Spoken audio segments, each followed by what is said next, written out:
प्रेक्षको नमस्कार. मराठा समाजाचा जो आरक्षणाचा मुद्दा होता तो मुद्दा आज अखेर निकाली निघालाय. आता तो निघालाय नाही निघालाय, न्यायालयात काय होणार आहे या सगळ्या गोष्टी पुढ्यात आहे. सध्या जे झालेलं आहे, मनोज जरंगे जे मराठा समाजाचं एक नेतृत्व समोर आलं. मनोज जरंगे यांनी अनेक आंदोलनं केली. मनोज जरंगे त्या अंतरवाली सरहद्दीतून मुंबईच्या दिशेने लाखो मराठा बांधव घेऊन त्या ठिकाणी वाशी या ठिकाणी दाखल झाले आणि अखेर सरकारने आजच्या तारखेला अध्यादेश काढला आणि मनोज जरंगे यांच्या असणाऱ्या ज्या काही मागण्या होत्या त्या मान्य केलेल्या आहेत. आज संपूर्ण राज्यामध्ये मराठा बांधव एक जल्लोष साजरा करतायत, गुलाल उधळतायत आणि आनंद व्यक्त करतायत. सविस्तर आपण सगळ्या गोष्टी जाणून घेणार आहोत. आज आपल्या स्टुडिओमध्ये आपल्या समवेत आहेत सामाजिक कार्यकर्ते मारुती बापकरजी, आपलं स्वागत आहे आपल्या स्टुडिओमध्ये. नमस्कार. आपल्या स्टुडिओमध्ये आहेत आपल्या समवेत प्रताप गुरव, प्रदेश उपाध्यक्ष बारा बरोबर संघटना, स्वागत आहे आपल्या स्टुडिओमध्ये. नमस्कार. आपल्या स्टुडिओमध्ये आहे प्रकाश जाधव, समन्वयक मराठा सेवा संघ, साहेब आपलं स्वागत आहे. आपल्या समवेत आहेत सुरेश गायकवाड, ओबीसी संघर्ष समिती पिंपरी चिंचवड. सर्व मान्यवरांचं स्वागत आहे आपल्या स्टुडिओमध्ये. माझा पहिला प्रश्न मी तुम्हाला विचारतोय. प्रकाश जाधव, तुम्ही मराठा सेवा संघाच्या या ठिकाणी समन्वयक आहात. समाजाला आरक्षण मिळालेलं आहे, जल्लोष होतोय. पहिले तर तुमचं अभिनंदन आहे. कसं पाहताय तुम्ही या सरकारच्या आत्ताच्या निर्णयाकडे, काय आनंद व्यक्त करा?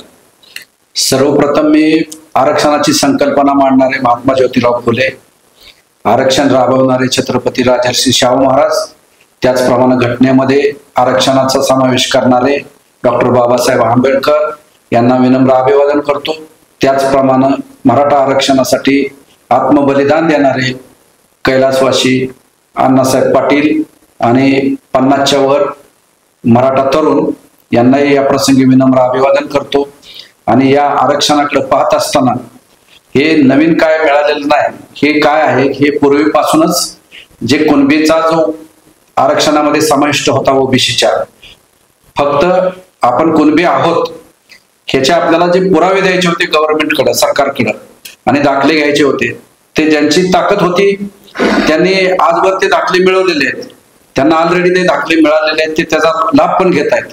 पण जो गरीब मराठा होता, की जो अशिक्षित होता किंवा ज्याच्याकडे अर्थबळ नव्हतं, ज्याच्याची ताकद नव्हती, हे सर्व पुरावे शोधून काढायचे, मोडी लिपीतील, उर्दू लिपीतील आणि दाखले मिळवायचे. अशा गरीब मराठ्यांना याचा लाभ होणार आहे. त्यामुळं हे जे घडलंय त्याचं मी स्वागतच करतो. आणि मराठा समाजाच्या आरक्षणाचा प्रश्न काही प्रमाणात सुटला.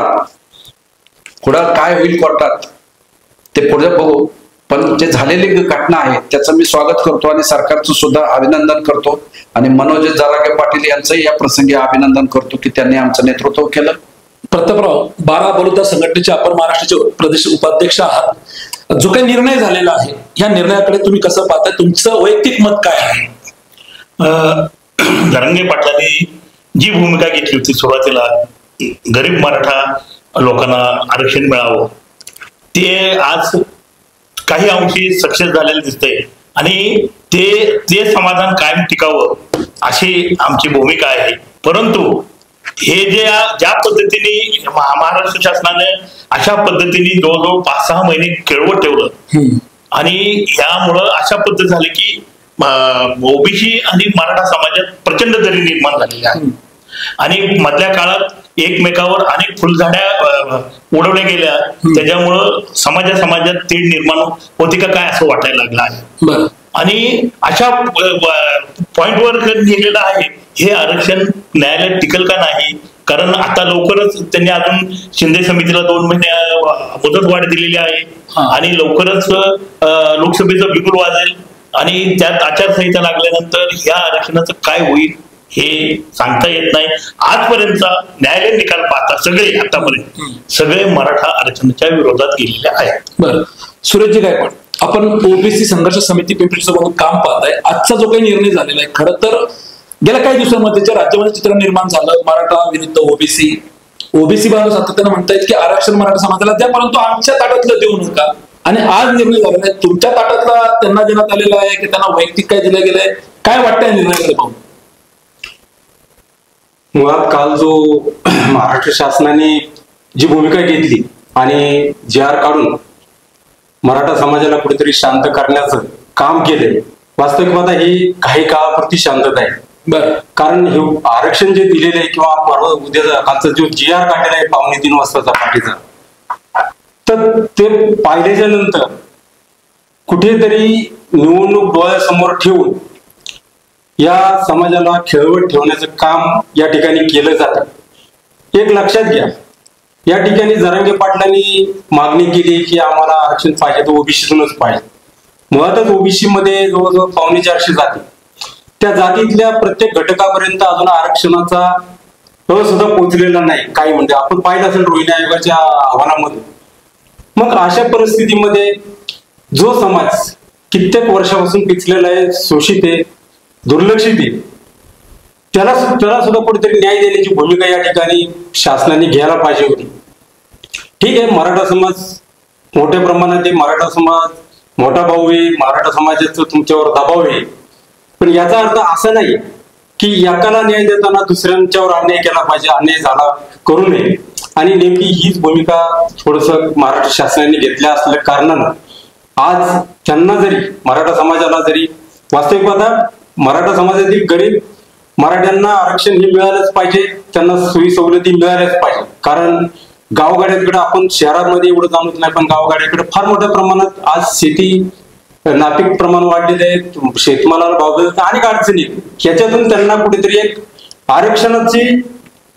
आरक्षणाच्या माध्यमातून एक पुढे येण्याची संधी मिळते. आणि त्या आशेवरच आज मराठा समाज एकवटलाय. त्या कारणामुळे एकवटलाय की कुठेतरी आमच्या पुढच्या पिढीला, आमच्या लेकरांना, भावांना कुठेतरी एक संधी मिळत, नोकरी मिळतील, आमका होतील. परंतु शासन अशा पद्धतीने फसवणूक करते, ओबीसीची बी करते, मराठा समाजाची बी करते. साहेब, एक तुम्ही लक्षात घेतलं असेल की पाठीमागच्या 2-3 महिन्यापूर्वी नोकऱ्यांच्या मधलं जी भरती होती कॉन्ट्रॅक्ट पद्धतीने, ज्या नवी एजन्सीच्या मार्फत, तो JR त्यांनी तात्पुरता रद्द केला होता, थांबवला होता. आज परत 15 दिवसापूर्वी तो कॉन्ट्रॅक्ट पद्धतीने भरतीचा JR काढलेला आहे नवी एजन्सीच्या माध्यमातून. आणि हे एजन्सी कोणाचे आहे? सर्व हे आमदार खासदार मोठ्या मंडळींच्याच एजन्सी आहेत. म्हणजे ह्याच्यातून आरक्षणाचा जो स्रोत आहे की आज आपण आरक्षण मागून, ठीक आहे, जरांगे पाटील म्हटले असेल मराठा समाज आनंद व्यक्त करत असेल, पण जिथून मिळणार आहे त्या आरक्षणाचा स्रोतच या ठिकाणी गव्हर्नमेंट बंद करत चाललेले आणि त्याच्याकडे लक्ष जाऊ नये म्हणून या ठिकाणी दोन्ही समाजाला झुंजवत ठेवलेले. कारण ह्याच्या पाठीमागे जी रणनीती आहे, राजकीय रणनीती आहे, त्याच्या ह्याच्यातून समाजाला एकमेकात लढवत ठेवायचं आणि मुख्य मुद्द्यापासून किंवा मुख्य गोष्टीपासून समाजाला दूर न्यायचं.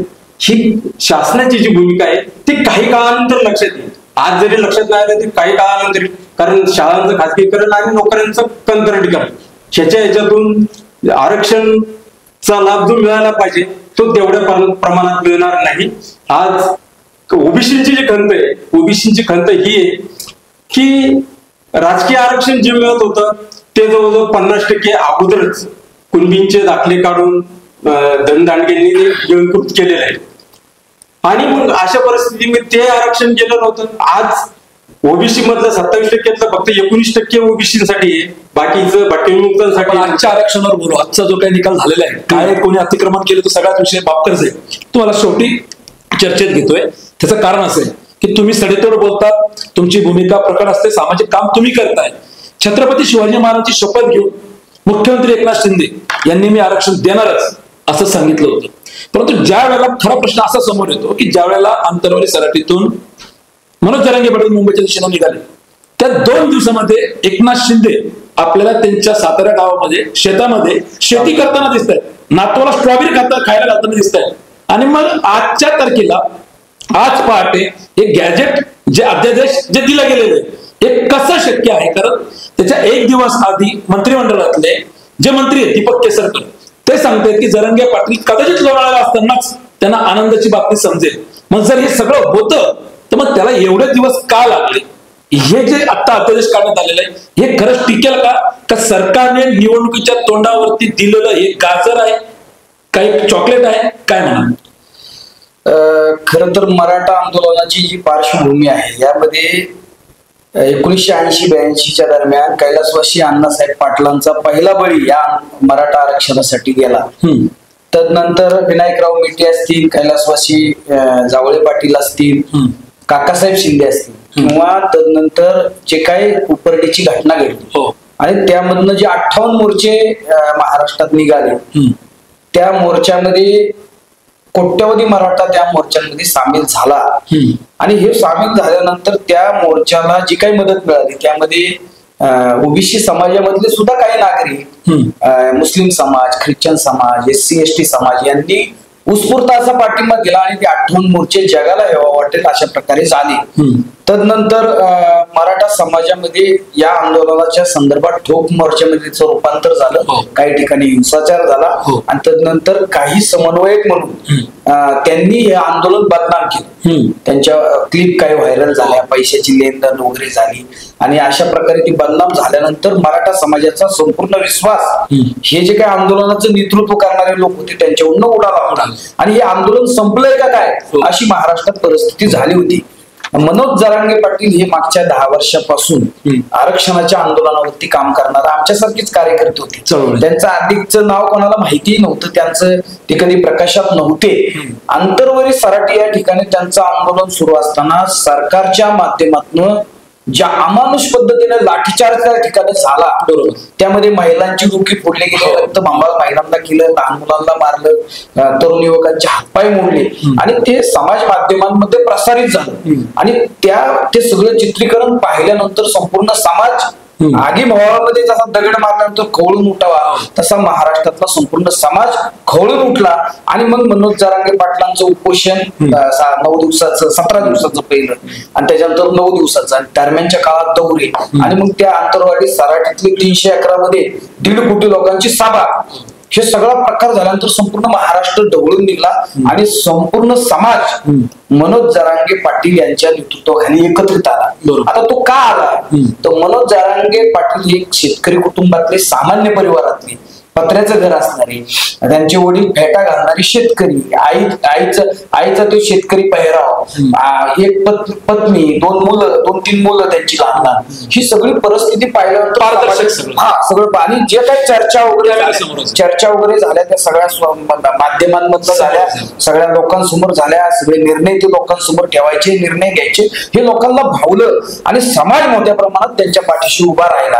आणि मग आत्ताचं जे काही दौरा त्यांचा मुंबईवरती चढाई करायचा निर्णय घेतला, आझाद मैदानात आता आरक्षण आमचं आहे ना, तिथं जाऊन घेणार अशी भूमिका घेतल्यानंतर महाराष्ट्रात त्यांच्या दौऱ्यामध्ये, त्यांच्या दिंडीमध्ये तिथं देखील लाखोच्या संख्येने मराठा समाज उभा राहिला. आता हे सगळे जे काही प्रकरण त्यांच्या मागण्या ज्या होत्या त्या मुख्यमंत्र्यांसमोर जरांगे पाटलांनी अनेक वेळा मांडल्या होत्या. सगळे सोयरे या मुद्द्यावरती गिरीश महाजन जे त्यांचे कायम संकट मोचक त्यांना म्हटलं, मी सगळ्या सोयऱ्यावर येईल. आता तुम्हाला मूळ प्रश्न असा होता की सरकारने आता जे काय अध्यादेश काढलाय हे डोळ्यासमोर निवडणुका ठेवून काढलाय, डोळ्यासमोर याचं राजकारण आहे 100%. तुम्हाला काय वाटतं? राजकारण असं आहे की अगदी आंतरवादी सराटीत लाठीचार्ज झाला, ती डोकी फोडली गेली, तिथूनच राजकारण सुरू झालेलं. मताचं विकेंद्रीकरण करायचं, मतदान वळवायचं, एका बाजूला ओबीसी समाज, दुसऱ्या बाजूला मराठा समाज, गावगाड्यामध्ये हे सगळे दोन्ही समाज एकमेकाच्या समोर आणले आणि सामाजिक जीवन आहे. हजारो वर्षापासून ओबीसी समाज, मराठा समाज, 18 पगड 12 बलुतेदार समाज, गावगाड्यामध्ये राहणारा समाज. मात्र या आरक्षणाच्या मुद्द्यावरती जे काही वक्तव्य आलेले आहे दोन्ही बाजूकडनं, त्याच्यातनं ही सामाजिक जी वीण आहे, नाजूक वीण आहे, ती एक धागा उचलून त्यामध्ये वितुष्ट निर्माण होत आहेत, एकमेकाबद्दल द्वेष निर्माण होतोय का काय अशा प्रकारची परिस्थिती निर्माण झाली, दरी निर्माण झाली. आणि म्हणून हे सगळं राजकारणाचा एक भाग आहे. राजकारणामध्ये ही जी काही मतं आहेत, आगामी विधानसभा लोकसभा निवडणुकीमध्ये मराठा समाजाचं मतदान मोठ्या संख्येने महाराष्ट्रात आहे, ओबीसी समाज देखील तेवढ्याच संख्येने आहे. आणि मग अशा स्थितीमध्ये हे जे काही राजकीय पक्षाचे लोक आहेत हे सगळे याचा कसा फायदा उचलता येईल अशा प्रकारची षडयंत्र याच्या पाठीमागे नक्की आहेत. आता तो फायदा कोणाला मिळेल, किती प्रमाणात मिळेल ते आगामी निवडणुकीमध्येच कळेल, त्याच्यावर आता भाष्य करता येणार नाही. जाधव साहेब, सरळ प्रश्न आहे, म्हणजे ज्या पद्धतीने मी बापर साहेब तुम्ही आज आनंद व्यक्त करताय, जल्लोष व्यक्त करताय, कुणबीचं प्रमाणपत्र मिळालं पाहिजे, 57 लाख नोंदी सापडल्यात, इथपर्यंत सगळं बरोबर आहे. परंतु कुठेतरी तो राजकीय त्याला जो काही वास येतोय सगळ्या माध्यमांना, पत्रकारांना, आम्हाला जे वाटतंय, कारण बापर साहेब आपण जर पाहिलं ना तर मुख्यमंत्री एकनाथ शिंदे स्टेजवरती दिसले 2 मंत्री त्या ठिकाणी दिसले. परंतु या सगळ्या प्रक्रियेमध्ये राज्याचे उपमुख्यमंत्री अजितदादा पवार कुठे, राज्याचे उपमुख्यमंत्री देवेंद्र फडणवीस कुठे आहेत, का फक्त मुख्यमंत्री एकनाथ शिंदेना पुढे केल्या जातोय, कुठे नेमकं काय चाललंय? फक्त मराठा बांधव आपल्या पाठीमागे पाहिजे आगामी काळाच्या निवडणुकांमध्ये, असं काही सरकारचं धोरण आहे का? मला ह्यामध्ये राजकीय वास येत नाही. बरं, हा प्रामाणिक असलेल्या मनोज जरांगे पाटील आणि त्यांच्या बरोबरच्या आंदोलकांच्या जनशक्तीच्या रेट्याचा हा विषय आहे. निश्चित सरकारला पर्यायच उपलब्ध नव्हता. बरं, आणि मुंबई जर ठप्प झाली असती आणि होणारच होती, अजून करोडो मराठी मुंबईला येणार होते, इंटरनॅशनल न्यूज झाले असते आणि त्या माध्यमातून विश्वगुरूला पण विचारणा झाली असती जगभरातून, काय चाललंय तुमच्या देशात. आणि त्याच्यामुळे हा निर्णय घेण्याशिवाय पर्याय शिल्लक नव्हता. निर्णय घेण्याशिवाय पर्याय नव्हता. राजकीय तुम्हाला वास येत नाही 100%. ते मराठे इतके मुंबईमध्ये एकवटले की सरकार पुढे पर्याय तुम्ही ठेवला नाही म्हणून तुम्हाला मिळालं जरांगे पाटलाच्या आंदोलनाचं यश आहे असं तुम्ही म्हणताय. पण माझा प्रश्न असाच आहे की 1-1.5 महिना आधी राज्याचं अधिवेशन झालं, हिवाळी अधिवेशन. ते हिवाळी अधिवेशनामध्ये प्रश्न निकाली लागत नाही आणि अगदी 2 दिवसात तुम्ही आधी कुछ म्हणजे तिथं मुंबईकडे येतात प्रश्न मार्गी लागतोय. हा प्रश्न सोडवला म्हणजे विशेष काय केलेलं नाही. ऑलरेडी जे प्रस्थापित जे कायदे आहेत त्या कायद्यानुसारच ज्यांच्या नोंदी सापडतील त्यांना ते कुणबी दाखले द्यायचे. आणि ऑलरेडी लाखो मराठ्यांनी कुणबी दाखले ह्याच्या पूर्वीच घेतलेले, जे शक्तिवान होते, आर्थिक ज्यांच्याकडे शक्ती होती. बरोबर, गरिबांना दाखले काढण्यासाठी अडचण येत होत्या, मोडी लिपी, उर्दू लिपी, त्याचे वाचक वगैरे. तर ह्या आंदोलनाच्या माध्यमातून सरकारनं हे कागदपत्र शोधून काढल्यामुळं मराठा समाजाचा मोठा फायदा. म्हणजे खूप सोपं होतं आरक्षण देणं, परंतु त्याला विलंब झाला. सोपं म्हणजे ऑलरेडी ते मंडल आयोगामध्ये त्याच्यावर समावेशच आहे ना कुणबींचा. राज्यामध्ये याच्या आधी एवढे मराठा मुख्यमंत्री झाले, त्यांना या सगळ्या गोष्टी करणं शक्य नव्हतं की एकमेव एकनाथ शिंदेच होते की त्यांनी हे करायचं होतं. विषय तसा नव्हता. आजवर मराठा समाजाचे जे नेते वेगवेगळे आंदोलन करत राहिले आरक्षणासाठी, तर ही गोष्ट कोणाच्या लक्षात येत नव्हती की आरक्षण, मराठ्यांना आरक्षण द्या म्हणून कोर्टात जायचं, तिथं अडचणी निर्माण करण्यापेक्षा जे ऑलरेडी कुणबी आहेत, बरोबर, ज्यांच्या वंशावळी वळे आहेत, त्यांना दाखले द्या म्हणजे हा प्रश्न ऑटोमॅटिक सुटेल. कारण विदर्भात तर मोठ्या संख्येनं कुणबी दाखले ऑलरेडी पूर्वीच आहेत. पंजाबराव देशमुख ज्यावेळेला केंद्रात मंत्री होते, सामाजिक नेते होते तिथले, त्यांनी त्या लोकांना ऑलरेडीच कुणबी दाखले घ्यायला लावले होते, त्यांच्या कुणबी नोंदी होत्या. बाकीच्या उर्वरित मराठा समाजाने त्याकडे दुर्लक्ष केलं होतं, पैशाच्या अडचणीमुळे असेल किंवा अशिक्षितपणामुळे असेल. प्रतापराव जाधव साहेबांनी अतिशय योग्य मुद्दा मांडलेला आहे की न्यायालयामध्ये अडचण येणार नाहीये. जे काही झालं, ज्या कुणबी नोंदी सापडल्या 57 लाख, आणि जो सगळे सोयऱ्यांचा मुद्दा होता इंटू 57 4 जरी केलं 2 कोटी 3 कोटी लोकांपर्यंत जाऊ शकते. मग त्यासाठी मी सांगतो की ह्यात जाधव साहेब जरी म्हटले असले की ह्याच्यात राजकीय, परंतु पूर्णपणे एकनाथ शिंदे आणि ह्या दोन्ही उपमुख्यमंत्र्यांनी उंदरा मांजराचा खेळ केलेला आहे. कारण त्यांचा जनाधार निष्ठत होता आणि जनाधार निसटला तर वर दिल्लीश्वराला काय तोंड दाखवायचं हा त्यांच्या पुढे फार प्रश्न होता. आणि जवळजवळ 4 महिने, तुम्हाला 15 दिवसात देतो, तुम्हाला 8 दिवसात देतो, सारखं असं वेळ मागत होते. एकदा ह्या चेंडू कोर्टात टाकायचा, त्या कोर्टात टाकायचा.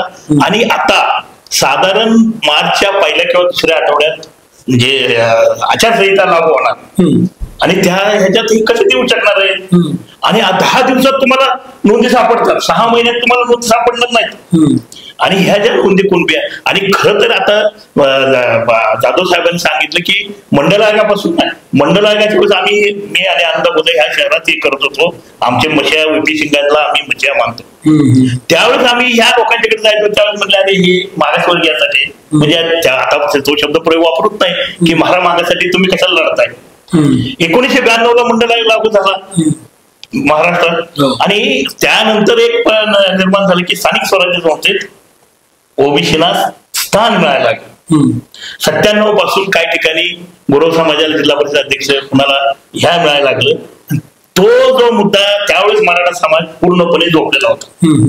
पण ह्या लोकांना जसजसं कारण आतापर्यंत पूर्वी सरपंच मराठा, सगळे मराठा, सगळे जिल्हा परिषद अध्यक्ष मराठा आहे. पण हे ओबीसीचं आरक्षण मिळाल्यानंतर ह्यांच्या डोक्यात आलं की नाही, जी लोक आपल्या समोर नतमस्तक होत होते, गावगाड्यातले हे सगळे गुलाम होते आमचे, आणि आज तो सरपंच झाला, तो पंचायत समिती झाला, आज तिथं जाऊन त्याला नमस्कार करण्याची पाळ आली. आणि हे जरांगे पाटलांच्या तोंडातून शब्द प्रयोग गेलेला आहे. त्यांच्या आताच्या संपूर्ण ह्याच्यात तुम्ही बघा की नाही त्याच्या समोर आम्हाला चुकायची पाय आली. हा जो जातीवादाचा तेढ निर्माण केली ही तेढ फार वाईट होणार आहे महाराज. फुले शाहू आंबेडकरांच्या विचारात शिवशाही छत्रपतीने असा कधीच आम्हाला सगळ्यात आम्हाला ताकद दिली तर बारामतीला छत्रपतीने दिली, जिजाऊने दिली. अरे जी माणसं मराठा समाजातली माणसं मुस्लिम झाले होते त्यावेळेस गुरव जंगम ह्यांच्या गोसावीकडून जिजाऊ मासाहेबांनी ह्यांना परत मराठा हिंदू धर्मात घ्यायला लावलं, ह्याचे पुरावे आहेत. गायकवाड साहेब, जसं प्रतापराव म्हटले किंवा जाधव साहेब त्या ठिकाणी सांगतायत की जे आमच्या हक्काचं होतं, जाधव साहेबांनी सांगितलं जे आमच्या हक्काचं होतं ते आम्हाला मिळालं कुणबीमधून. निवडणुका डोळ्यासमोर ठेवून घेतला गेलेला हा निर्णय असं प्रतापरावांकडनं येतोय की बाबा मराठा समाजाला कुठेतरी खुश करायचंय. परंतु ज्या आपल्या राज्यामध्ये जेवढा मोठ्या प्रमाणात मराठा समाज आहे तेवढ्या मोठ्या प्रमाणात ओबीसी समाज देखील आहे. आणि आजपर्यंत आपण वारंवार पाहतोय की ओबीसी समाज हा भारतीय जनता पार्टी यांच्या पाठीमागे राहिल्याचं अनेक वेळा देवेंद्र फडणवीस यांनी खुद्द बोलून दाखवलेलं आहे. हे अनेक वेळा पुढे आलेले आहे. आणि तुमची अनेक आंदोलन आता झाली की मराठा समाजाला त्या ठिकाणी ओबीसीतून आरक्षण देण्यात येऊ नये. तुम्ही कसं पाहताय, काय तुमचं नेमकं म्हणणं आहे, तुम्हाला काय वाटतंय की फक्त निवडणुका डोळ्यासमोर घेऊन घेतला गेलेला हा निर्णय आहे का? साहेब, याच्यावर थोडस मागे जाऊन जर आपण पाहिलं तर मराठा कुणबी मराठा ह्या जाती ओबीसी मध्ये त्यावेळेस खत्री आयोगाच्या शिफारशीनुसार महाराष्ट्र शासनाने 1 जून 2004 मध्ये समाविष्ट केले. त्या समाविष्ट झाल्याच्या नंतर बऱ्याच जणांनी कुणबीचे दाखले काढून वगैरे निवडणुका लढवली किंवा आणखी आरक्षणाचा लाभ घेतला. कधीही ओबीसी त्यासाठी रस्त्यावर आला नाही. त्याच्यानंतर कालांतराने कुणबी समाजाच्या कुणबींच्या ज्या नोंदी सापडत होत्या त्या नोंदीला अनुसरून जे कुणबीचे दाखले काढत होते, मग ते उत्तर महाराष्ट्रातले असू द्या किंवा विदर्भातले असू द्या, कुठे असू द्या, कोकणातले असू द्या, कधीही त्याच्या विरुद्ध म्हणजे त्या बाबतीत कधी दोन समाजामध्ये तेढ निर्माण झालं नाही. परंतु ज्यावेळेस जरा वास्तविक पाहता मराठवाड्याला आरक्षणाचा लाभ मिळालाच नाही पहिल्यापासून नाही. कुणबीचं त्या ठिकाणी निजामांच्या याच्यामध्ये असल्या कारणानं नोंदीचं प्रमाण कमी असल्या कारणाने त्या ठिकाणी कुणबी नोंदी कमी सापडल्या किंवा लोक प्रवाहात आलीच नाही. ठीक आहे, जरांगे पाटलांनी पहिली मराठवाड्यापुरती भूमिका घेतली की मराठवाड्यातील जे मराठा आहेत त्यांना सर्वांना कुणबीच्या नोंदी शोधून त्यांना कुणबीचे दाखले मिळावेत. तो तिथपर्यंत कुणाचं काय ना नव्हतं. परंतु त्यांनी जी भूमिका घेतली नंतर संपूर्ण महाराष्ट्रासाठी की नाही महाराष्ट्रातील सर्वांचं कुणबी नोंदी शोधा आणि यांना कुणबीचे दाखले द्या. बरं, त्या बाबतीत झालं काय की मग थोडीशी ओबीसी समाजात अस्वस्थता निर्माण व्हायला लागली की अरे आपल्या हक्काचं बी सर्व जात आहे की काय. कारण पूर्वीचे अनुभव असे होते साहेब की राजकीय आरक्षणामध्ये अगदी सर्वांनीच म्हणत नाही पण बहुतांश जणांनी खोटे दाखले आणून जिथे कुठे आज जे कुणबीच्या नोंदी सापडत आहेत त्यांच्या वंशावळीमध्ये कुठेतरी मागे जाऊन तशाप्रमाणे आपल्या इथं पिंपरी चिंचवड मधल्या काही मंडळींनी धनदांडक्या मंडळींनी प्रस्थापितांनी कुणबीचे दाखले आणले आणि माहितीच्या अधिकारात त्यांचे संपूर्ण कागदपत्र पाहिल्याच्या नंतर अजूनही तुम्हाला कधी पाहायचं असेल तर पाहायला दाखवा. तर पाहिल्यानंतर तिथे कुठेही कुणबीचा उल्लेख नाही, फक्त कु लिहिलेलं. कुठेतरी जमिनी घेतलेल्या कु म्हणजे कुळ म्हणून असा त्याचा उल्लेख असायचा. त्याचाच कुचं कुणबी करून वगैरे या मंडळींनी दाखले वगैरे सर्व झालं. म्हणजे सांगण्याचा उद्देश हा की खऱ्या अर्थाने जे गरजू आहेत जे म्हणतात किंवा गरजवंतांना त्यांच्यापर्यंत लाभ इथून पुढे सुद्धा जाणार नाही. एक लक्षात घ्या, सत्ताधाऱ्यांना आत्ताच्या निकालाचा फायदा की तोटा राजकारण झालंय की नाही. सत्ताधारी मंडळींनी ह्या दोन्ही समाजाचं लक्ष मुख्य मुद्द्यापासून महागाई असेल, बेरोजगारी असेल किंवा बाकी काय असेल याच्यापासून दूर नेण्यासाठी किंवा डायव्हर्ट करण्यासाठी हा आताचा आरक्षणाचा मुद्दा मी तर म्हणत शासन पुरस्कृत आहे. बरं, शासनाने त्याला हे केलेले प्रयत्न कसं माहितीये का, जसं आमच्या मित्रांनी सांगितलं बापकर साहेबांनी की अंतर सराटीचं जे काही उपोषणाला बसले होते वास्तवात तिथं लाठीमार करायचा वगैरे काही अशी परिस्थिती घडलेली नव्हती. कुणी दगड सुद्धा फेकला नव्हता, शांततेत चालत होतं. परंतु ते घडून आणलं, त्या ठिकाणी लाठीमार केला आणि समाजामध्ये उद्रेक कसा निर्माण होईल मग त्या दृष्टीने त्यांनी शासनाने रचलेलं ते कुभाड आणि त्याचा परिणाम असा झाला की मराठा समाज त्या गोष्टीमुळे एकवटायला लागला. बरं, एकवटायला लागलं, जरांगे साहेबांची मागणी वेगवेगळी होत गेली आणि मग ओबीसी समाज अस्वस्थ होत गेला की अरे आपल्या हक्काचं सर्वच आता आहे ते जाते की काय, त्याच्यातून दोन समाज एकमेकांपासून दुरावत गेला. आणि ही रणनीती, ही पडद्याआडची रणनीती कुणी राबवली, काय केली, अगदी स्पष्ट नाव घेऊन सांगायचं म्हटलं, हे भाजपचं डोकं आहे, संघाचं डोकं आहे, फडणवीसांचं डोकं आहे. आणि त्या पद्धतीने त्यांनी शिंदेना मराठा समाजाला कव्हर करण्यासाठी पुढे केलं, ओबीसी समाजाला कव्हर करण्यासाठी इकडं भुजबळ साहेब असतील, कुणी असतील, ज्यांना पुढे केलं, अगदी पडळकर पासून सर्वांचं राजकारणाचा हा खेळ. आणि या खेळातून आज जे मरण होत आहे ते मरण होत आहे सर्वसामान्यांचं मरण होत आहे. सर्वसामान्य ओबीसीचं होत आहे, सर्वसामान्य मराठ्याचं होत आहे. हे मंडळी त्या दोन बोक्यांची भांडणं लावून जसं ते माकड संपूर्ण डोण्याचा गोळा फस्त करते, तसं यांचं संपूर्ण लक्ष हे येणाऱ्या निवडणुकीवर आहे. आजही जरी आरक्षणाचं त्यांनी GR जरी काढलेला असेल किंवा मला सांगा, जरांगे पाटलांनी 20 जानेवारी पर्यंत मुदत दिली होती. अधिवेशनाच्या नंतर 1 महिना मुदत दिली होती का? 1 महिन्यात कधी यांना सुचलं नाही. झाला तो तुम्ही शेवटच्या टप्प्यात अगदी योग्य मुद्द्यावरती आलात की सरकार पुरस्कृत ही आंदोलनं झाली, योग्य पद्धतीने त्यांनी मांडलं की एकीकडे एकनाथ शिंदेना पुढे केलं गेलं, दुसरीकडे छगन भुजबळांना पुढे केलं गेलं. कोणाचं याच्यामध्ये हात त्यांनी थेट नावही बापकर साहेब घेतलेला आहे. मला तुम्हाला असा प्रश्न आहे, तर राजकीय प्रश्नावर मी काही जास्त येत नाही, तुम्ही निवडणूक लढवलेली आहे, तुम्ही नगरसेवक या शहरामध्ये राहिलेले आहेत.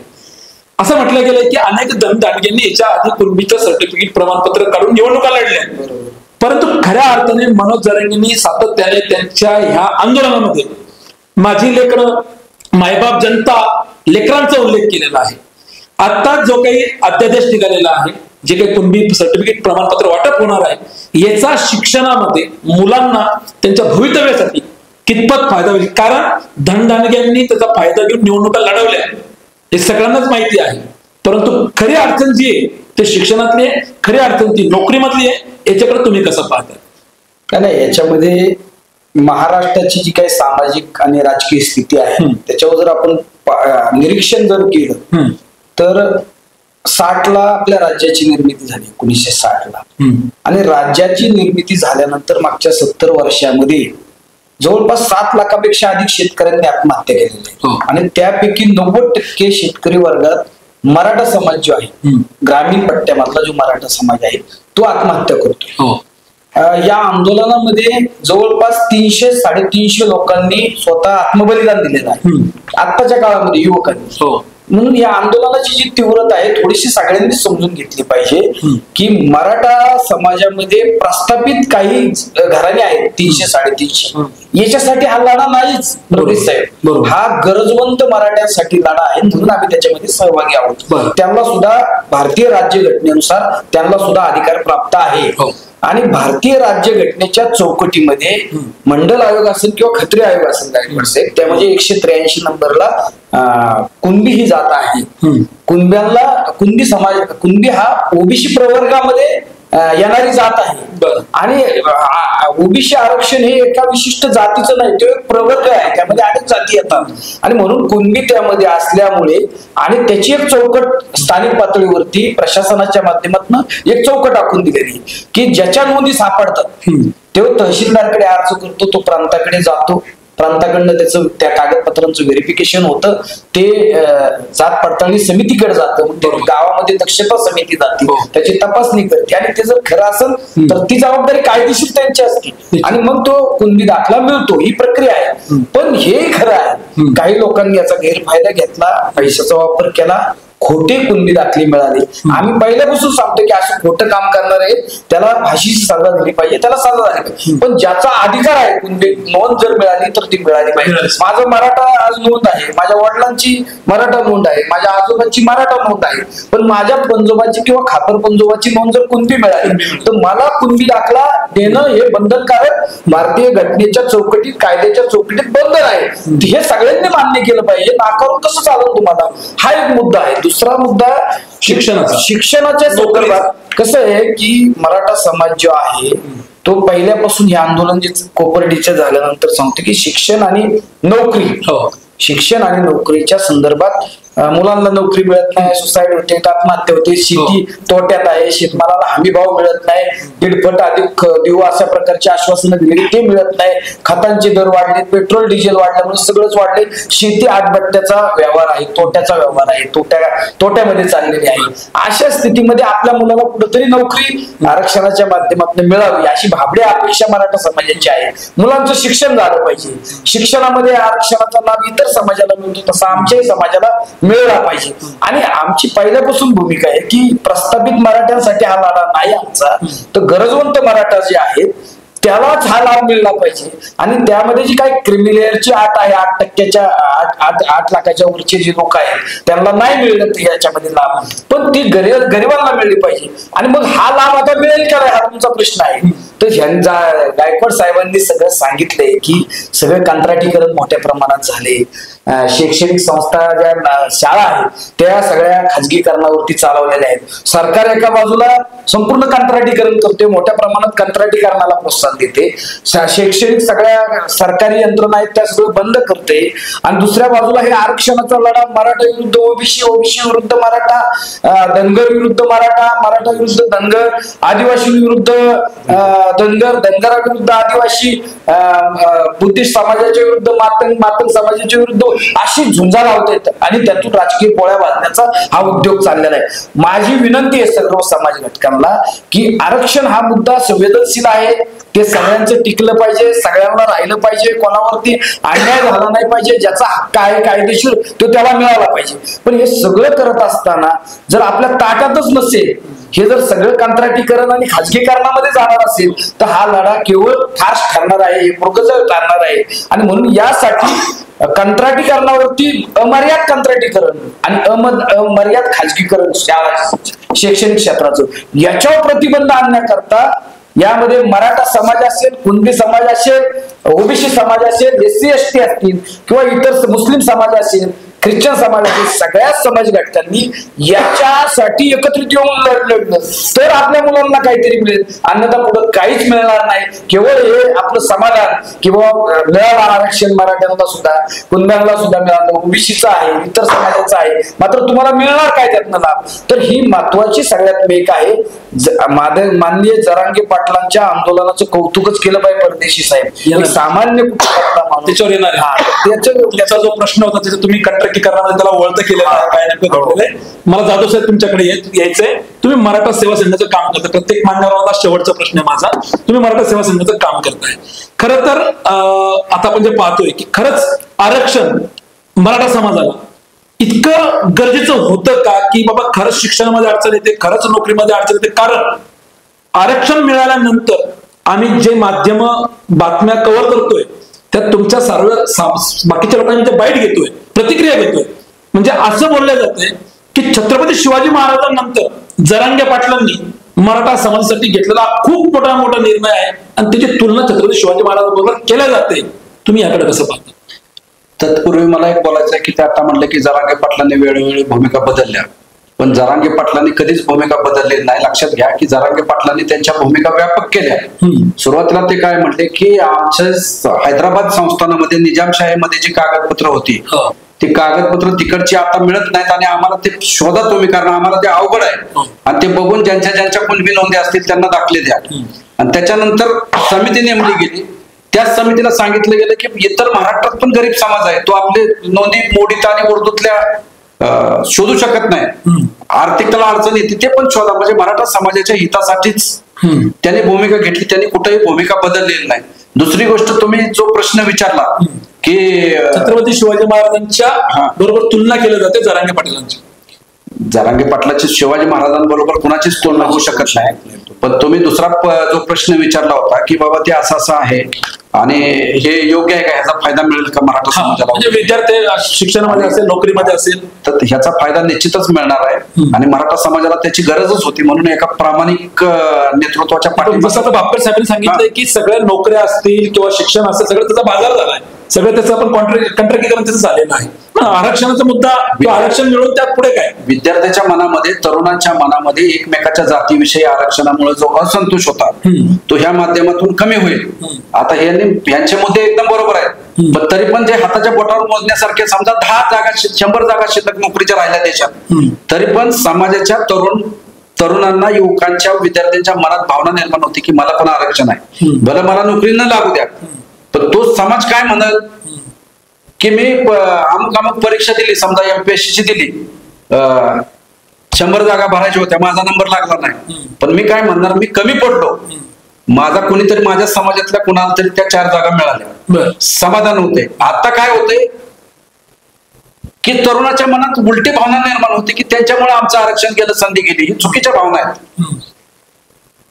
ऍक्च्युली प्रत्येक जण संघर्ष करतो आणि जेवढ्या जागा आहेत ते सिलेक्शन होत आहे, परंतु ह्यामुळे जी भावना वेगळी होती त्याच्यामुळे सामाजिक एकता निर्माण होण्यास याच्यामुळे फार मोठी मदत होणार आहे. कोणाला फायदा होईल, तोटा होईल, राजकारण्यांचं त्याचं देणं घेणं नाही, पण एकमेकाच्या जातीविषयी जो निर्माण होता भेदभाव तो कमी होईल. आणि रोहिणी आयोग जर लागू केला तर आणखी ओबीसी जातच नाही, ओबीसी हा एक तयार केलेला वर्ग आहे. त्या 400 जातीमध्ये पण जवळजवळ 300-350 जातींवरती अन्याय झालेला आहे आजवर. त्याच्यामध्ये परत प्रस्थापित असतात, ते एकमेकावर कुरकुड्या करून ते लागतात. तर त्याच्यावरती कडं असं जर केलं तर कोण कोणाच्यात जाणार नाही, प्रत्येकाला न्याय मिळेल आणि हा प्रश्न सुटेल. आणि हा सोडवण्यासाठी जनगणना होणं गरजेचं आहे. जातीनिहाय जनगणना झालीच पाहिजे, तर सगळ्याच्या मनामध्ये एकमेकाविषयी असलेले द्वेष कमी होतील. आणि हे सरकार का करत नाही आम्हाला माहित नाही. प्रतापराव, काय वाटते, जातीय जनगणना होणं कितपत महत्वाचं आहे? हो, जातीय जनगणना होणं अतिशय गरजेचं आहे. जसं लोहियांनी सांगितले, जिसकी संख्या बारी उसकी उतनी भागीदारी. बरोबर. आता हे जे काही जरांगे पाटलांच्या बद्दलचं किंवा ह्यांनी ज्या काय पद्धतीने ज्या सांगितलं की कचरा डोळ्यात फुंकर कानात, आता अशा पद्धतीचं आहे की मराठा समाजातले गरीब मराठा कशामुळं आर्थिकदृष्ट्या मागास झाले. 1986 साली वसंतदादा मुख्यमंत्री असताना त्यांनी विना अनुदान शाळा सगळीकडे चालू केल्या आणि अनेक मराठा समाजाचे शैक्षणिक संस्था उभा राहिल्या. त्या प्रत्येक शिक्षण संस्थात, प्रत्येक फॅकल्टीत कमीत कमी 2 किंवा 3 जरी गरीब मुलं त्यांनी जर त्याला तिथे दिली असती आर्थिकदृष्ट्या मागास, तर आज हजारो तरुण MPSC UPSC डॉक्टर वकील झाले असते. बरोबर. आज तुम्ही काय करताय, आज तुम्ही खालच्या समाजामध्ये ओबीसीच्या ताटात ओढून खाताय. बरं. तुम्ही ESW मध्ये जर 10% 20% मागितलं असतं तर ब्राह्मणाची बी तुम्ही संघर्ष करून टाकलं, तर तुम्ही संघर्ष करताय गरीब ओबीसी. गावगाड्यात तुमची सेवा करणारा माणूस म्हणजे गोरव असेल, परीट असेल, धोबी असेल, नाहरी असेल, ही सगळी मंडळी आजपर्यंत आणि आजपर्यंत जर छत्रपतींच्या काळापासून की छत्रपतीने सांगितले की हे पाटील आणि आम्ही त्यांचं ऐकत होतो आतापर्यंत. आणि त्या पद्धतीने आम्हाला त्या गावात आम्हाला राहणीमान आमचं तसंच घडत गेलं. पण हे ज्यावेळेस आरक्षणाचा मुद्दा आला मंडळ आयोगाच्या नंतर, हे मी जे मगाचा प्रश्न मांडला त्याच्यामुळे हे झालं. पण हे जे राजकीय आताचे जे आहे, आताच जे आरक्षण आहे की जे काय माझ्याकडे जे निर्णय आहे, माझ्याकडे जे हायकोर्टाचे, सुप्रीम कोर्टाचे निर्णय आहेत, तर त्या ठिकाणी मराठा आरक्षण टिकणार नाही. बरोबर. आणि सगळे आहे. आणि पण आम्ही काय म्हणतो, गरीब आता त्याचे क्रायटेरिया काढताच येणार नाही. गरीब मराठा, श्रीमंत मराठा काढताच येणार नाही. पण ह्या जरांगे पाटलासारख्या किंवा आमचे जागा असतील, मारुती बापट समाज असल्याला पुढं करून ही जी मोठी नेते मंडळी आहे त्यांचा राजकीय डावपेचाचा भाग संजय झाल्याचा एकच म्हणे की हे जे म्हटले ते चुकीचं आहे. कुठल्याच कोर्टानं सांगितलं नाही की ज्याला कुणबी नोंदी आहेत त्याला दाखला देऊ नका. माझ्याकडे कोर्टानं सांगते मराठा म्हणून तुम्ही सांगताय. या देशातलं कुठलंच मला दाखवा की कुणबी नोंदी ज्याच्या आहेत त्याला दाखला देऊ नका असं कुठल्या कोर्टानं सांगितलं दाखवा. तुम्हाला सांगतो, सर्वोच्च न्यायालयाने सांगितलंय, सर्वोच्च न्यायालयाने मराठा आरक्षणासंदर्भात कुणबी मराठा म्हणणं हे मूर्खपणाचं ठरलं. हे सुप्रीम कोर्टाचा ज्याला नोंदी आहे ज्याला देऊ नका हरकतच घेऊ शकत नाही. मुद्दा असा आहे, छगन भुजबळांनी माध्यमासमोर थोड्याच वेळापूर्वी जे विधान केलेलं आहे, छगन भुजबळ असं म्हटले की आज जे अध्यादेश काढण्यात आलेला आहे कुठेतरी मराठा समाजाला ओबीसी समाजाच्या पाठीमागच्या दारातून हे देण्यात आलेलं अध्यादेश आहे. हे भविष्यात न्यायालयात टिकेल का, तुम्हाला काय वाटतंय, आणि खरंच ओबीसी समाजाच्या मागच्या दारातून देण्यात आलेला अध्यादेश आहे का? आतापर्यंत तुम्ही आम्ही सर्वांनी पाहिलं की खरोखरच जे कुणबीच्या नोंदी सापडत होते किंवा कुणबी होते त्यांना आरक्षणचा लाभ मिळत होता. ओबीसी मधून त्यांना काही विरोध नव्हता, आंदोलन सुरळीत चाललेलं होतं. बरोबर बरोबर. पण मध्यंतरीच्या काळात जरांगे पाटलांनी जी भूमिका घेतली की मराठ्यांना सरसकट ओबीसी मधून आरक्षण पाहिजे, आणि अशा कुणबींचा राठोसाहेब सांगतात तोपर्यंत अजूनही कोणाचा विरोध नाही की ज्यांच्या कुणबी म्हणून नोंदी आहेत त्यांना दाखले मिळाले, त्यांना आरक्षणाचा लाभ मिळाला. अजूनही ओबीसी मध्ये कोणाचंही तसं दुमत, पण मराठ्यांना सरसकट ओबीसी मधून आरक्षण मिळालं पाहिजे ह्या भूमिकेमुळं ओबीसी समाज अस्वस्थ झाला आणि त्याच्यातून थोडासा दुरावा निर्माण होत चालला किंवा तेढ निर्माण होत चालला.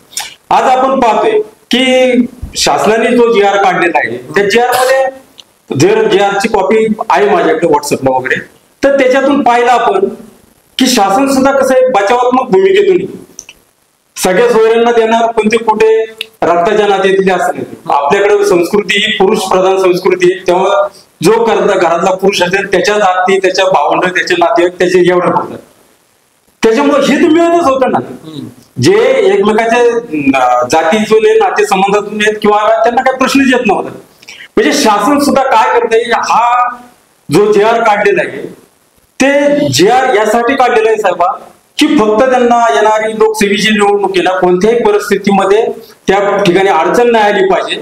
कारण जो निर्णय आज जे आर काढला नसता तर मराठा समाज जर अंगावर घेतला तो उद्या त्याचा दगाफटका निवडणुकीत होऊ शकतो, म्हणून शांत करण्याची मराठा समाजाला खुश केलंय, पण ओबीसी समाज नाराज होतोय ही भूमिका आहे. आणि दुसरी जी भूमिका होती की ओबीसीला कुठेही आम्ही आरक्षणाला धक्का लावणार नाही. आज काय झालेलं आहे, पूर्वी मराठा कुणबी मराठा ह्या 2004च्या जी आर नुसार खिडकीतून प्रवेश होत होता, ओबीसीच्या आरक्षणात खिडकीतून प्रवेश होत होता. आता काय केलेलं आहे, मुख्य दरवाजाच ओपन करून टाकलेला आहे, उघडलेला आहे. सर्वच कुणबी म्हणजे 57 लाख नोंदी सापडली, 57 लाख नोंदी. आता शासन सुद्धा तिथं कसं फसवतंय बघा. परवा 57 लाख नोंदी सापडल्या, 37 लाख लोकांना वाटप केलेले, परंतु परिस्थिती तशी नाही. आकडेवारी 57 लाखांमध्ये खरोखरचे मूळचे कुणबी जे आहेत की पंजाबराव देशमुखांच्या काळापासून झालेले किंवा उत्तर महाराष्ट्र आणि पश्चिम विदर्भ वगैरे आपण त्याची आकडेवारी कुठे दाखवत नाही. तुम्ही एकूण सर्व 57 लाख नोंदी सापडल्या, नोंदी सर्वांच्या सापडतात ना. कुणबी म्हणून मारवाडी कुणबी सापडलाय, माळी कुणबी सापडलाय, ब्राह्मण कुणबी सापडले.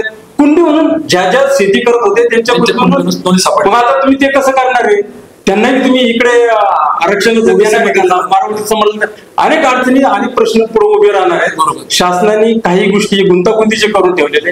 आज ठीक आहे, क्षणिक काळासाठी त्यांनी जरी आजचं मरण त्यांचं उद्यावर ढकललं असेल तरी सुद्धा याच्यातून एक टिकाऊ आरक्षण द्यायला पाहिजे होतं, ते दिलं गेलं नाही. ते 2018ला अशीच फसवणूक झाली. जे गायकवाड आयोगाच्या माध्यमातून जे काही डाटा जमा केला त्यामध्ये सुद्धा मराठा समाजाचं प्रतिनिधित्व शासनात 30% IPS याच्यामध्ये IPS मध्ये IAS मध्ये एवढं प्रमाण, म्हणजे ते एवढं प्रमाण दाखवलं. आणि त्याच्यामुळे सुप्रीम कोर्ट काय म्हटलं की तशी परिस्थिती उद्भवलेली आहे का, तशी जर परिस्थिती असेल तर आरक्षणाचा विचार करायचा. शासन सुद्धा इथं फसवतंय. ते त्यावेळेस फडणवीस मुख्यमंत्री होते, पण फडणवीसांनी ते तुम्ही अजूनही गायकवाड आयोगाचा अहवाल वाचला तर तुम्हाला ही माहिती पुढे येईल. फसवणूक तिथे त्यावेळेस फसवणूक केली, आजही फसवणूक करते. आजही शासन हे मंडळी रात्रभर बसतात, 3 वाजता जी आर काढतात. मला काही दिवसा काय झोपले होते का, आज महिनाभर आरक्षण अधिवेशन संपल्यानंतर बसलेले होते, बसून त्यांना तोडगा काढता येत नव्हता. जरांगे पाटलांशी बोलून जरांगे पाटलांना मुंबईपर्यंत येऊन द्यायचं, वातावरण ढवळून काढायचं, ओबीसीला असुरक्षित वाटेल अशा पद्धतीचं भयावह वातावरण तयार करायचं आणि त्याच्यातून मग दोन्ही समाज एकमेकांपासून दूर जातील अशी रणनीती आखली. आणि त्याचा लाभ आज मराठा समाज जास्त करून शरद पवार किंवा राष्ट्रवादी आणि यांच्या पाठीशी त्यांना माहिती तो समाज तिथून तोडायचा आहे त्यांना, म्हणून मुख्यमंत्र्यांच्या माध्यमातून पुढे ह्या रणनीती खेळत. ओबीसी समाज भाजप बरोबर बहुतांश आहे, त्यांना तिथेच जागेवर स्थिर सावध, त्यांना बैग्रस्त केल्याशिवाय तो कल्पत येणार नाही ना. त्यांना कुठेतरी भीती दाखवली पाहिजे. आणि मग फडणवीस साहेब म्हणतात की ओबीसीच्या आरक्षणाला कुठे धक्का लावणार. आज जरांगे पाटलांच्या बरोबर एक शब्द सुद्धा फडणवीस बोलले नाही, अजितदादा पुढे बोलले नाही. अहो तुम्ही घ्या ना भूमिका, तिघं मिळून या ना तिथे. आजच्या सुद्धा तिथं JR ची कॉपी द्यायला फक्त मुख्यमंत्री त्या ठिकाणी आणि बाकीचे दोन्ही बाजूला. एकच मुद्दा संपवतो मी. ह्या गोष्टी घडत असतात ना, हे समाजाला बिथरवण्याचं काम चाललंय, समाजाला खेळवण्याचं काम चाललंय.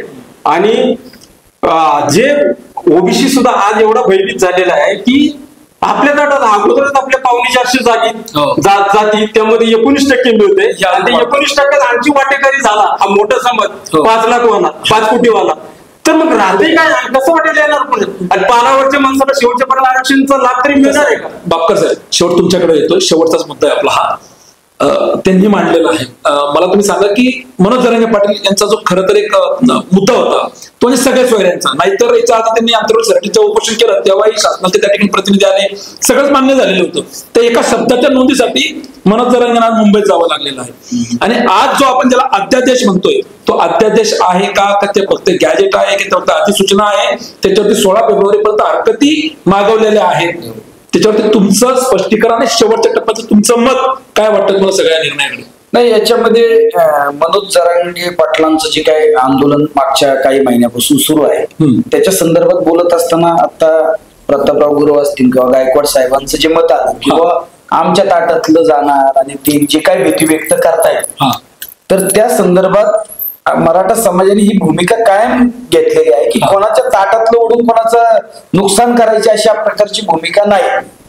मात्र तो जो हक्क आहे मराठा समाजाचा घटनात्मक कायदेशीर जो काय अधिकार आहे, कुणबी म्हणून ओबीसी मधला आरक्षण घ्यायचा अधिकार आहे.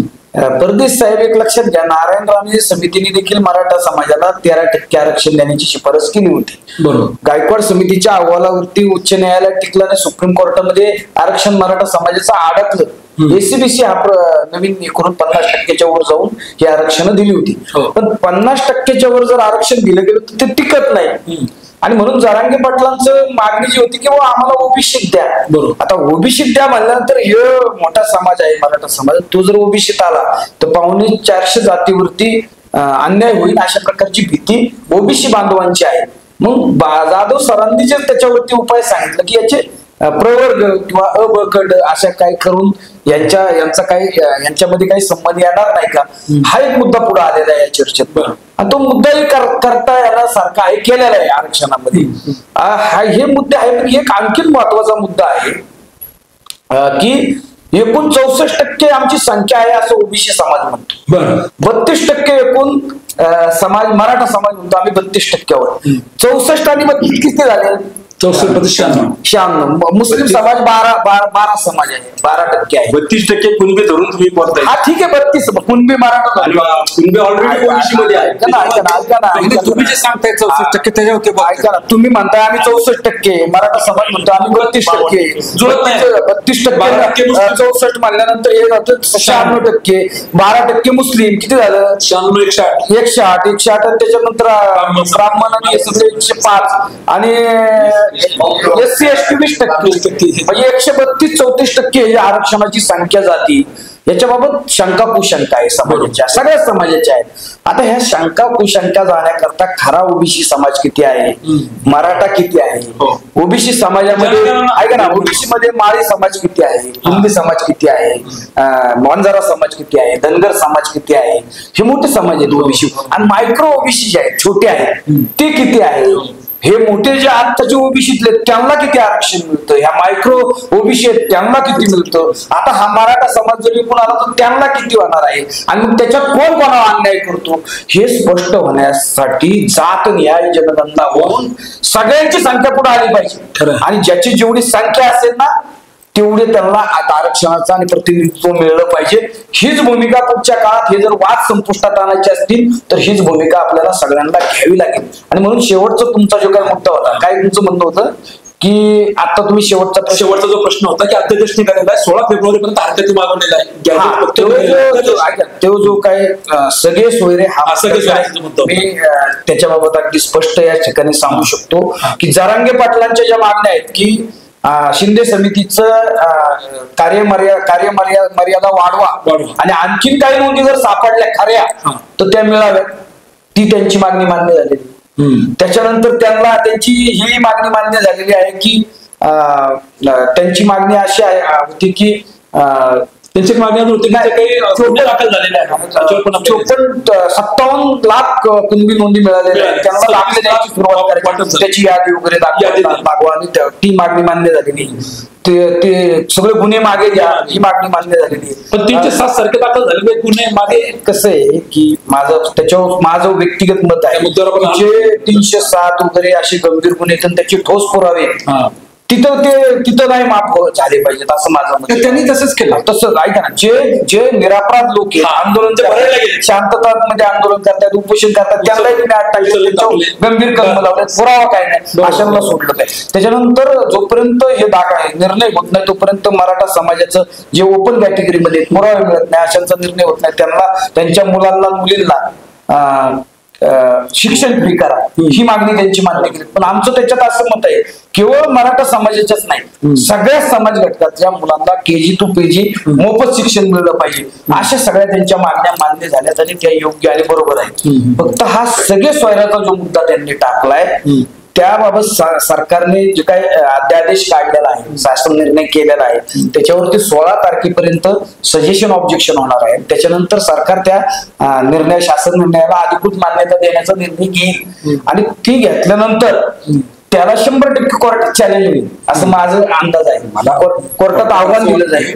कोर्टात आव्हान दिल्यानंतर तो मुद्दा तिथे टिकेल का नाही याबाबत माझ्यासारख्या कार्यकर्त्याच्या मनात शासनकता आहे. त्यामुळे त्याच्यावरती काय होईल आज तुम्ही सांगू शकत नाही. त्याच्यात शासन जे आहे, महाराष्ट्र शासन काय भूमिका घेते, कशी वकील लावतायत, काय भूमिका मांडतायत. आज मनोज जरांगे पाटलांनी या आंदोलनाची सांगता करताना तो अध्यादेश टिकला पाहिजे याची संपूर्ण जबाबदारी राज्याचे मुख्यमंत्री आणि महाराष्ट्र शासनावर त्यांनी टाकलेली आहे. बरोबर. आता सरकारची जबाबदारी आहे, तो टिकला काय टिकला, पुढे जरांगे पाटील काय बोलू, पण त्याच्याबाबत माझ्यासारख्या कार्यकर्त्याच्या मनात शासन करतात. बरोबर. प्रेक्षक आपण पाहतायत की या ठिकाणी मान्यवर आपल्या स्टुडिओमध्ये आले, मारुती बापकरांनी एक अतिशय स्पष्ट मुद्दा मांडलेला आहे की जातनिहाय जनगणना झाली पाहिजे, प्रत्येक समाजाचं किती टक्के त्या ठिकाणी आहे हे समोर आलं पाहिजे. याचबरोबर गायकवाड साहेबांनी जो मुद्दा मांडलेला आहे याच्या मागे कुठेतरी षडयंत्र दिसतंय. भारतीय जनता पार्टी, RSS संघ या लोकांनी कुठेतरी या ठिकाणी सगळं पुढे केलेलं आहे. कारण एकनाथ शिंदे एक मराठी चेहरा आहे, त्यांना पुढे आणलं तर दुसरीकडे छगन भुजबळांचा वापर केला गेला आणि दोन्ही जातीमध्ये त्या ठिकाणी तेढ निर्माण करण्याचा प्रयत्न केला गेला असं या ठिकाणी गायकवाड साहेबांनी मांडले. तर प्रतापराव यांनी मांडलेले की अनेक वेळा मराठा समाजाला त्या ठिकाणी मराठा आरक्षण देतो असं सांगितलं गेलं, आरक्षण दिले गेले, परंतु ते कोर्टामध्ये टिकलेले नाही. यावेळेस देखील तीच शक्यता सुप्रीम कोर्टात सुद्धा फेटाळलेलं आहे. यावेळेस तसंच काही होतंय का असं प्रतापरावांनी सांगितलं.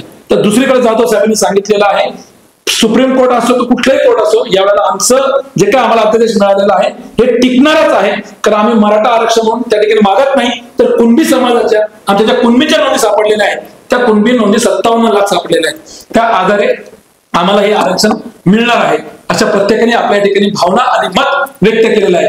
आपला आवाज न्यूज चॅनल ज्या वेळेला अंतरावली सराटीमध्ये मनोज जरांगे पाटील बापकर साहेब पहिल्या दिवशी बसले तेव्हापासून ते आधी रांगे चौकात आल्यापासून तर मुंबई जाईपर्यंत प्रत्येक दिवसाचा कव्हरेज आम्ही केलेलो आहोत. पत्रकारिता आमचा समाजाचा फक्त एक आरसा आहे. तुमच्या मनातले असणारे प्रश्न आम्ही ह्या मान्यवरांना विचारतो.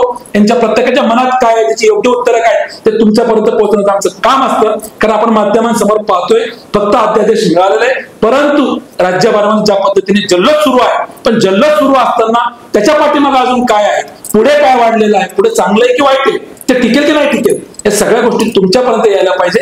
हेच माध्यम म्हणून आमचं काम आहे, ते मांडण्याचा आम्ही प्रयत्न केलेला आहे.